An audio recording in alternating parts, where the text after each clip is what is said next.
ಕಾಂಗ್ರೆಸ್ ಶಾಸಕಾಂಗ ಪಕ್ಷದ ಸಭೆಯಲ್ಲಿ ಶಾಸಕರ ನಡುವೆ ಕಿತ್ತಾಟ ನಡೆದಿದೆ. ಕೋಲಾರದ ಎಸ್ಎನ್ ನಾರಾಯಣಸ್ವಾಮಿ ವರ್ಸಸ್ ರಾಜೇಗೌಡ ಮಧ್ಯೆ ಫೈಟ್ ನಡೆದಿದೆ.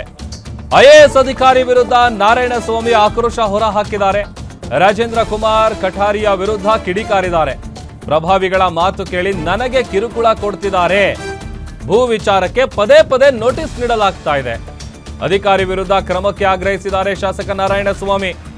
ನಾರಾಯಣಸ್ವಾಮಿ ಅವರ ಮಾತಿಗೆ ಶೃಂಗೇರಿ ಶಾಸಕ ರಾಜೇಗೌಡ ಟಾಂಟ್ ಮಾಡಿದ್ದಾರೆ. ಇಲ್ಲ ರೀ, ಕಠಾರಿಯ ಒಳ್ಳೆ ಆಫೀಸರ್ ಅಂತ ರಾಜೇಗೌಡ ಹೇಳಿದ್ದಾರೆ. ರಾಜೇಗೌಡ ಅವರ ಮಾತಿಗೆ ಕೆರಳಿದ್ದಾರೆ ಎಸ್ಎನ್ ನಾರಾಯಣಸ್ವಾಮಿ. ಏರು ಧ್ವನಿಯಲ್ಲಿ ಉಭಯ ನಾಯಕರ ನಡುವೆ ಗಲಾಟೆ ಆಗಿದೆ. ಬಳಿಕ ಸಿಟ್ಟಲ್ಲೇ ಶಾಸಕ ನಾರಾಯಣಸ್ವಾಮಿ ಅವರು ಹೊರ ಹೋಗಿದ್ದಾರೆ. ಶಾಸಕಾಂಗ ಪಕ್ಷದ ಸಭೆಯಲ್ಲಿ ನಡೆದಿರುವಂತಹ ಕಿತ್ತಾಟ ಇದು.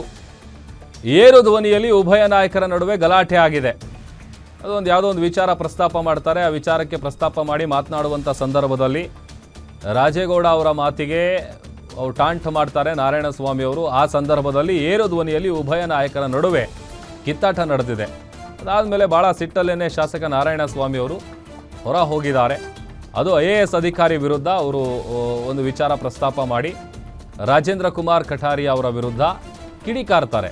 ಪ್ರಭಾವಿಗಳ ಮಾತನ್ನು ಕೇಳ್ಕೊಂಡು ನನಗೆ ಕಿರುಕುಳ ಕೊಡ್ತಾ ಇದ್ದಾರೆ, ಅದು ಭೂ ವಿಚಾರಕ್ಕೆ ಸಂಬಂಧಪಟ್ಟಂತೆ ಪದೇ ಪದೇ ನೋಟಿಸ್ ಕೊಡ್ತಾ ಇದ್ದಾರೆ ಅಂತ. ಹಾಗಾಗಿ ಶಾಸಕ ನಾರಾಯಣಸ್ವಾಮಿ ಅವರು ಅಧಿಕಾರಿ ವಿರುದ್ಧ ಕ್ರಮ ಜರುಗಿಸಬೇಕು ಅಂತ ಆಗ್ರಹಿಸ್ತಾರೆ. ಅವರು ಈ ವಿಚಾರ ಹೇಳ್ತಾ ಇದ್ದಂತೆ ಶೃಂಗೇರಿ ಶಾಸಕ ರಾಜೇಗೌಡ ಅವರು ಎಂಟ್ರಿ ಆಗ್ತಾರೆ, ಟಾಂಟ್ ಮಾಡ್ತಾರೆ. ಇಲ್ಲ ಕಣ್ರಿ, ಅವರು ಒಳ್ಳೆ ಆಫೀಸರ್ ಅಂತ ಹೇಳ್ತಾರೆ. ಆಗ ಇಬ್ಬರ ನಡುವೆ ಒಂದು ರೀತಿ ಗಲಾಟೆ ಆಗಿದೆ.